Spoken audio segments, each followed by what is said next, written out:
Tuhan ya, hari ini saya melihat bagaimana hambanya melayani dengan luar biasa, tidak pernah jemu-jemu, dan bagaimana pelayanan yang menghasilkan buah yang cukup dahsyat gitu ya. Beberapa bulan yang lalu saya juga dengan hambanya Pendi Usman menginjili kami di daerah sini, saudaraku, beritakan Injil. Dan ada juga orang Aceh yang dimenangkan, betapa beliau ini sangat mengasihi orang-orang Aceh, sahabat. Jadi puji Tuhan, dalam pelayanan di sini itu ya kita selain menyelamatkan jiwa, kita juga mendapat makanan masakan Aceh. Waktu itu ikan apa gitu ya, seru ya hambanya ya. Dijamu kita. Jadi puji Tuhan, luar biasa, beliau sangat terbeban sekali. Bagaimana kalau kita melihat ya, Serambi Mekah ini sebenarnya cukup mudah bisa diselamatkan Tuhan, tetapi keputusan kan di tangan mereka. Kadang-kadang ya pengaruh-pengaruh segala macam, isu-isu gosip. Kayak umpamanya waktu saya di Penayong itu ya, waktu saya di Penayong cukup kaget juga waktu orang Aceh itu ngomong bahwa orang Kristen itu menyembah patung, katanya. Kalian sembah patung, katanya. Kapan kami sembah patung gitu, saudaraku. Jadi banyak isu-isu liar yang tidak benar di Aceh tentang Kristen. Contoh umpamanya kita sembah kolor, katanya gitu kan. Apalagi namanya ya, sembah orang mati gitu ya. Nah, inilah isu yang harus memang diluruskan, karena memang dipercaya gitu, isu-isu hoak itu, kebohongan itu. Katanya kita ya di dalam gereja itu melakukan jinah dengan pastor gitu ya. Katanya begitu, saudaraku. Ada yang ngomong begitu, katanya joget-joget, habis itu masuk kamar melakukan hal-hal yang tidak benar dengan pendeta atau pastor atau hamba Tuhan lah, begitu, saudara. Itu adalah isu bohong yang sangat luar biasa. Dan lucunya ada yang percaya begitu ya, hal-hal begitu, saudaraku. Tidak mungkinlah pemerintah Indonesia tidak menutup tempat ibadah yang melakukan hal-hal mesum, karena kan itu adalah pelanggaran hukum ya, logika kita lah. Tetapi kan gereja kita lihat bagaimana berkembang. Memang ya di tengah kota Aceh itu ya, di Banda Aceh, dari saya di sana itu memang ada gereja, ada GPIB ya, KBP gitu. Di tengah itu Katolik juga ada, dan ya tetapi tidak boleh lagi bertambah gitu ya, hanya itu saja. Dan ada hal yang membuat saya terbeban sekali, dan saya bersyukur bertemu dengan hambanya Evangelis Pendi Usman. Kerinduan hambanya ini jauh lebih besar gitu ya. Kalau waktu itu saya hanya di sana itu bagaimana mereka diselamatkan, tetapi ya kerinduan hambanya ini begitu besar bagi orang-orang Aceh. Dan saya kaget juga ya dari Pak Effendi Usman. Dari beliau saya tahu ternyata ada begitu banyak juga orang Aceh ternyata sudah diselamatkan, saudaraku. Jadi banyak mereka yang tidak bisa pulang. Mereka rata-rata di perantauan, dijamah oleh Tuhan, sadar gitu ya. Di perantauan mereka dijamah oleh Tuhan. Ada yang tidak tampil di publik, ada begitu banyak yang tidak tampil, banyak sekali, saudaraku. Jadi waktu saya bersama hambanya ini, saya kaget juga ada orang Aceh yang percaya Tuhan Yesus asli, dan beliau ini langsung ngomong-ngomong Aceh gitu, saudaraku, dan hebat sekali gitu. Dan puji Tuhan, itulah yang bisa saya sampaikan. Saya bersama dengan hambanya perjalanan ya cukup lama. Kita juga tidur-tidur di hotel untuk menginjilan gitu ya, saudaraku.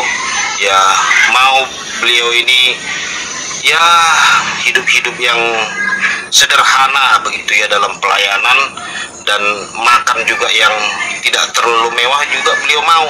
Dan akhirnya malamnya kita makan durian yang begitu bau ya, tetapi beliau masih tertawa. Saya tahu ya, saya salah bawa. Mohon maaf Pak JDP, saya potong sebentar. Pak Effendi, ini soalnya tuan rumah sudah pulang, saya nyimak di bawah aja Pak ya, takutnya nanti saya didengar ngomong-ngomong seperti ini dikatain kafir lagi nanti. Ya, saya nyimak di bawah aja Pak ya. Siap Bang Angki, siap. Terima kasih Bang Angki, siap. Saudaraku, ya ada ternyata Muslim di sini. Saya pikir Kristen tadi semuanya. Mohon maaf. Gak ada yang Kristen di sini Pak, gak ada yang Muslim di sini Pak. KTP saya Islam. Oh. Iya. Ini saudaraku, ini Bang Angki, seorang murtadin dari Madura. Ya, kenal saya dengan Maki, sudah punya nomor WA-nya. Iya, siap. Ini pusat Villa Batu juga murtadin dari Madura, saudaraku. Nah, ini kalau Pak Rusliman Warfa sudah kenal ya. Terus Pak Ikim sudah kenal kita ya. Ya, kenal. Oke, lanjut Ya, saudaraku, lanjut. Mereka orang-orang yang hebat. Saya Pak Ikim, Pak Manwarfa, orang yang luar saya biasa. kenal di DP, terkenal di dunia dan akhiratnya. Haleluya. Semuanya ya, saya nyimak di bawah aja Pak, takut nanti. Oke, siap Bang Angki, siap. Shalom. Oke, lanjut Jadi saudaraku. begitulah kisah saya dengan hambanya Effendi Usman pada masa itu. Itulah singkatnya, sehingga kami begitu akrab, sering teleponan gitu ya. Itulah yang membuat saya sangat merindukan. Jadi kalau ada yang komen, kenapa nih pada rindu-rindu, ada apa nih katanya kan gitu ya. Itulah kisah awalnya kita sering bertemu bandrek bersama. Jadi ya puji Tuhan saudaraku, ternyata visi kita bisa sama, sebagaimana kita dulu orang yang tidak kenal Tuhan. Kita dulu adalah orang yang sering bela agama. Saya katakan juga kepada hambanya, jangan kaget melihat mereka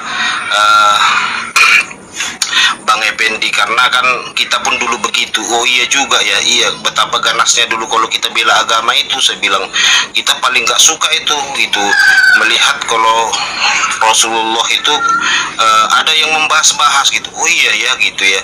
Jadi nggak tahu saudaraku, selama kita belum keluar dari kehidupan masa lalu kita terkungkung seperti ada selubung saudaraku yang menutupi pikiran dan mata kita, seperti ada. Tetapi begitu kita percaya Tuhan Yesus, kita baru tahu ternyata hebat gitu.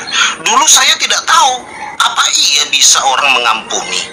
Dulu saya nggak tahu cara mengampuni itu bagaimana sih, mengasihi musuh itu apa mungkin itu ada orang bisa mengasihi musuh gitu ya, mengampuni gitu, apa mungkin. Saya dulu ya heran gitu, konyol itu saya pikir gitu saudaraku.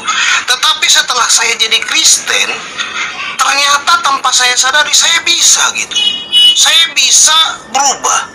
Yang dulunya mengganas, ya mama saya kan cerita bagaimana saya dulu mengganggu rumah ibadah orang Kristen kan. Saya ganggu gitu kata mama saya. Makanya mama saya terheran-heran saya begitu masuk Kristen.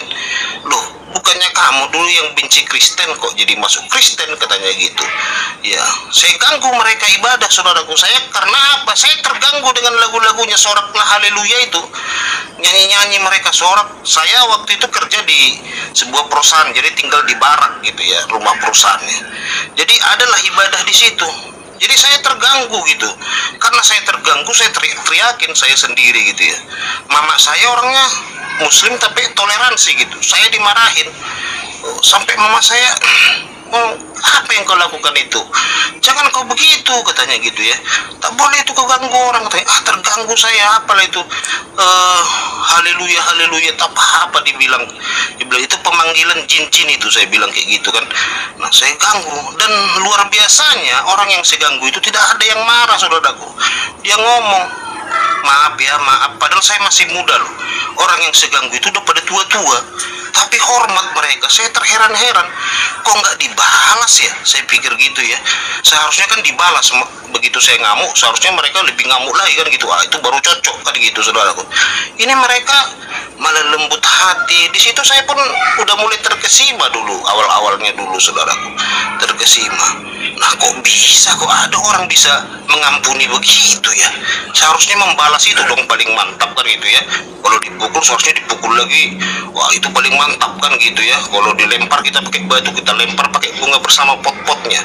Nah, kalau bisa kan begitu caranya. Tetapi setelah kita jadi Kristen ini, kita langsung merasakan. Makanya kalau ada saudara Muslim itu ya ngomong, apa iya mungkin, cobalah percaya Yesus, terima Yesus, katakan, Tuhan Yesus, aku terima Engkau sebagai Tuhan dan Juru Selamatku.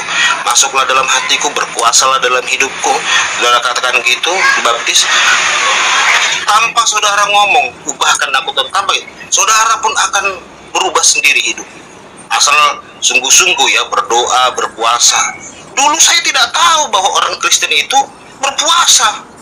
Saya pikir dulu hanya agama saya satu-satunya yang berpuasa di dunia ini, saudara. Makanya kita bangga puasa. Lihat orang makan kita jadi emosi karena kita satu-satunya yang berpuasa, kita pikir kan. Oh, kita pikir agama lain tak berpuasa. Begitu saya jadi Kristen, ternyata di Kristen ada puasa, malah lebih lama gitu. Lebih lama dan tak ada sahurnya. Tak ada sahurnya gitu. Nah, kita saya apa bisa ini? Iya, udah hari puasanya.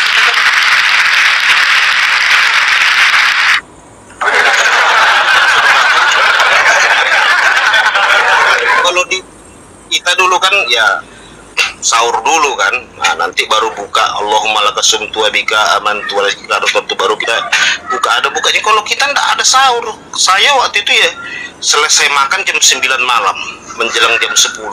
Siap itu ndak makan terus sampai kita selesai puasa. Waktu di asrama saya sekolah kita dulu sampai jam tengah 7. Wih, doanya pun bisa lama-lama gitu. Dan hebat gitu. Saya dulu puasa, saudaraku, jam 4 saya udah lemas, 4 sore. Jangan jam 4, dulu kan ada itu ya, siap kita sholat subuh itu ada asmara subuh ya, maraton sama pemuda-pemuda remaja masjid kan gitu dulu ya. Maraton dulu namanya kami sebut asmara subuh gitu. Adalah ya, anak muda ya memang batal puasa kalau dekat cewek, tapi kadang-kadang cari pacar untuk nanti lebaran biar ada teman jalan kan gitu ya. Itulah. Jadi pada masa itu siap itu udah lapar kali, saudaraku. Jam saya sholat zuhur itu pun udah mulai terasa lapar. Sore saya udah tidur di masjid, saya udah lemas-lemas gini. Baru nanti kan jam 6 itu mulailah kita dengar radio. Pada masa itu masih radio kan. Begitu sudah mengaji, itu rasanya kok lama kali. Sodaqallahul azim itu. Sodaqallahul azim itu aja yang kita tunggu, saudaraku. Begitu dia sodaqallahul azim, langsung duk duk duk duk beduk. Allahu Akbar, Allahu Akbar. Wah, langsung kita santap pecel pedas. Langsung makan apa namanya, kolak. Wah, sampai lupa sholat maghrib, saudaraku. Kekenyangan kan gitu ya, baru sholat tarawih kan gitu ya, saudara. Jadi saya merasakan, kalau ya saya bukan mau membandingkan ya, tapi ini pengalaman saya. Saya merasakan di Kristen itu saat kita puasa itu belajar mengekang diri gitu. Mengekang diri, kita bisa menguasai dan mengalami cinta Tuhan, kasih Tuhan, ibadah sama Tuhan itu gitu. Jadi memang kita nggak lihat-lihat jam, jam berapa buka ya, jam berapa ya, udah ya mau buka puasa Kristen ini, tunggu dulu apa gimana ini ya. Nah, ada, saudaraku. Begitu selesai ibadah ya kadang-kadang siapa itu baru buka, dan kita nggak ada yang kerakusan begitu ya. Puji Tuhan, saya banyak hal yang saya alami. Dan kedua yang membuat saya bangga jadi Kristen ini ya, karena memang ibadahnya itu kita berbahasa Indonesia ya. Saya senang sekali dengan hal seperti itu. Kita tahu apa yang kita baca, kita tahu apa yang kita ibadahkan, kita tahu mengarah kemana. Jadi Tuhan orang Kristen itu memang maha tahu ya, tidak terbatas oleh waktu, tidak terbatas oleh arah, tidak terbatas oleh bahasa. Jadi waktu saya lihat orang Kristen ya ibadah kok bahasa Indonesia, kenapa tidak berbahasa Israel gitu, heran saya, sahabat, Bapak Ibu Saudara. Wah, jadi saya tanya sama pendeta dulu, waktu itu kan gereja saya belum mengerti kan. Pendeta, Pak Pendeta, kalau kita berdoa ini arahnya kemana ini, saya bilang gitu kan. Oh, tak ada arah ke surga katanya gitu ya. Oh, arah ke surga gitu ya, heran saya, sahabat. Oh, jadi dia bilang lah, Tuhan kita itu ada di atas. Jadi kita mengarah ke atas. Namanya mengarah ke atas ya boleh kemana saja kan gitu. Jadi kita bisa nyembah Tuhan. Oh, jadi bahasa apa kita nyembah Tuhan ini? Pak, kalau kita kan dulu kan ya umpamanya baca Al-Fatihah kan gitu ya saudara, alhamdulillahirabbil alamin, ya baca-bacaan Arab, contoh umpamanya kita sujud subhana rabbil a'la wa bihamdi, baca 3 kali kan gitu ya saudara. Nah, ada bahasa-bahasa asing yang harus kita bacakan dalam ibadah. Nah, di Kristen ya pakai aja bahasa Indonesia. Kamu bisa bahasa Riau katanya.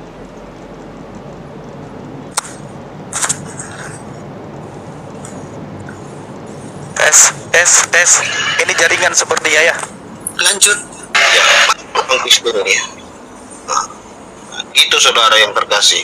Nah, itulah mungkin sedikit curahan hati saya, bagaimana saya kagumnya kepada Kristen, dan waktu itu saya bertanya kepada pendeta untuk ngobrol-ngobrol, kalau kita sungguh-sungguh jadi Kristen ini, apa yang kita dapatkan pahalanya, Pak? Saya bilang gitu. Oh, tidak ada begitu, kamu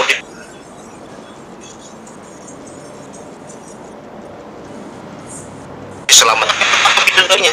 Ketawa-ketawa itu pendeta saudaraku, sama ada ibu penginjil itu yang membawa saya itu ya, tertawa dia saudaraku, tak ada begitu bidadari di kita katanya. Wah, saya pikir saudaraku, dulu kan di agama lama saya bidadari cantik kan, diceritakan dulu sama guru agama saya, siapa yang paling cantik di dunia ini, artis kesukaan kalian katanya sama saya.